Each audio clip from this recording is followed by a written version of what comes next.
Paul has always been a questionable character who has never really been a great father. He's never known how to discipline Rudy, and most of the time when Rudy snaps back at him, I'm like, Paul, you're an idiot. Like, you're just not a good person, but I love your character for the story. And while there was definitely mistakes made from Paul's side with him lashing out the way he did, Rudy needed to hear what was said in this episode. And it's not that Rudy had an easy time throughout the past year and a half. He did struggle. It's not like it was a vacation. But there's a very clear difference to how Rudy went about the teleportation and Paul did. When you look at it from Paul's perspective, I mean, even before Paul started talking, I knew he wasn't just a drunken asshole who was wandering, even ignoring, we knew he left Rudy a message. He mentioned that when he did go off, and we knew he was going searching. But it's not like he was a drunken asshole who was cheating on his wife again and, all these things. You could tell the strains under his eyes was from worry, exhaustion, and pain. And you look at Rudy, and it's very different. Even being kidnapped, stripped naked, right? He doesn't look the same. And you could tell that Paul, his journey has not been well. And there's been probably a lot of tearful nights, there's been a lot of drunken nights, and there's been a lot of struggle.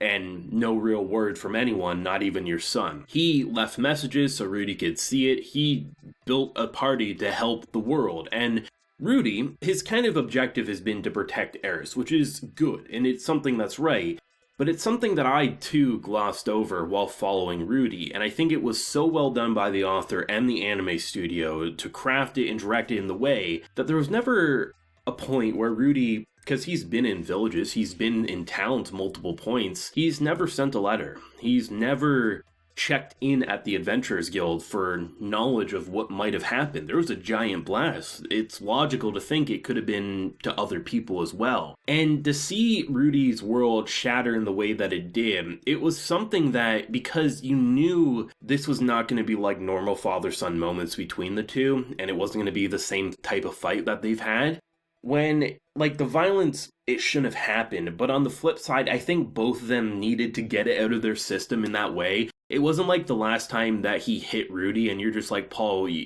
that's not how you discipline a kid. I think given both of their lives over the past year and a half, Rudy needed to hit him and he needed to hit Rudy. It seemed like there was going to be no way around it given that there was no conversations. And you can chalk some of it up to how Rudy explained the past year. It did come across, even with his quick little montage for the viewer, of a sort of vacation. But even had he explained everything, it still doesn't change the fact that he never attempted to check in. He forgot, and he keeps admitting that he forgot.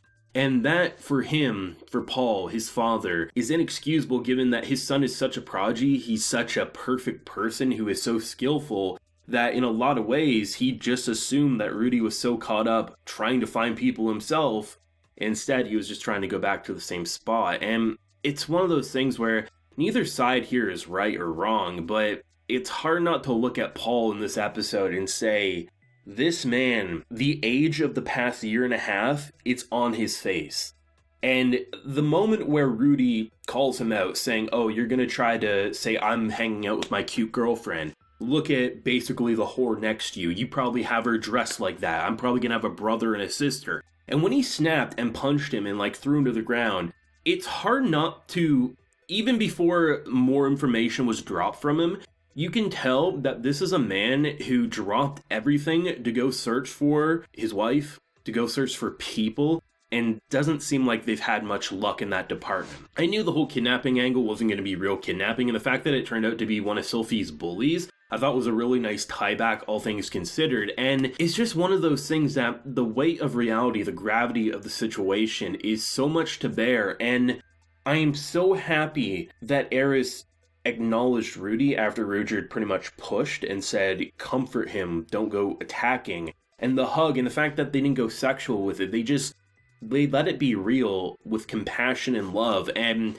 I do think Paul and him could probably have a conversation. I don't think it will be they smack each other on the back and say, okay, we're A-okay. But I do think, whatever their father-son relationship was, I don't think it will ever go back there. And as it stands, they might be able to work together with the same objective to find people. But I don't think we're going to see a family dynamic between them anytime soon. And holy shit, like that moment in particular, Rudy telling the story to then the end of the episode, like 6-ish minutes or whatever, was the best content I think the show has shown us to date. And the episode as a whole was fantastic. That in particular, and I'm sure there are going to be tons of people who will lash out at Paul, and I think there's a lot of reasons to lash out at Paul.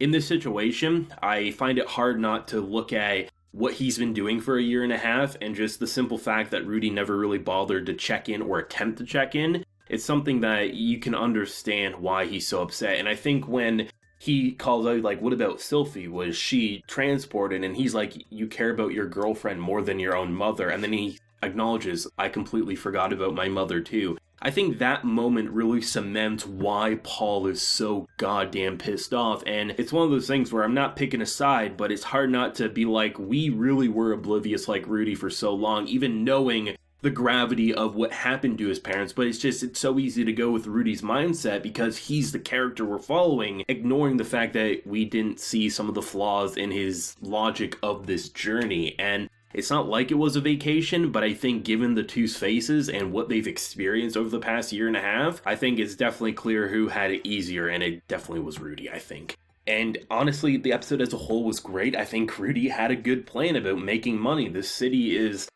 obviously going to pay the best jobs. We're going to save someone, show who Rudyard is. Everything was kind of building up. Hell, you get another opening. I mean, once again, the openings match the location. We enter a new city. We get this almost angelic, religious-like opening. It was beautiful. It was perfect. They screwed me and had my best boy Yes Man immediately part ways after joining the crew last week. Immediately got him gone. And when he mentioned going to the Adventurers Guild, I was really curious on why. And it kind of all ties back to just that whole letter's been waiting there for so long. And it's one of those things, man, that it's pain. Like, this is going to be an episode I see myself rewatching multiple times before next Sunday rolls around. Like, I don't see how I don't, even if it's just like that conversation and everything like that. Like, to go from, I really like the fact that they tied the whole panty situation into something that's almost like a slap to the face of reality. He says, like, well, you were dressing up in women's panties and traveling with your girlfriend. Like, this is what I've been doing. And it really does show the difference, because you can tell, as sexually horrible as Paul is, I really don't think the Paul we knew and we learned about from his own past is who he was over the past year and a half. It seems like he's someone who's been stricken with guilt, that he does drink his sorrows away, but he's trying to find people, not only just his own family, but people in general who need help. And then there's Rudy, who can put panties on his face and, try to save a kidnapper before asking questions or observing. And it's goddamn, as someone who really likes Rudy's character as it stands, it's hard not to feel like we're the one getting disciplined by our disappointed father. And when Paul, of all characters, can make us feel like we're a disappointment, holy shit, the character writing did some A+ shit. Hell, that's S tier quality right there. I mean, seriously, at this point, I just want to finish my videos for the day and go rewatch this episode. It was absolutely incredible, and I'd love to hear everyone's thoughts and feelings on this episode. Definitely worthy of the hype. Let me know your feelings down below. Leave a like if you enjoyed and subscribe if you're new around here. So until next time, everyone, please take care and have a good one.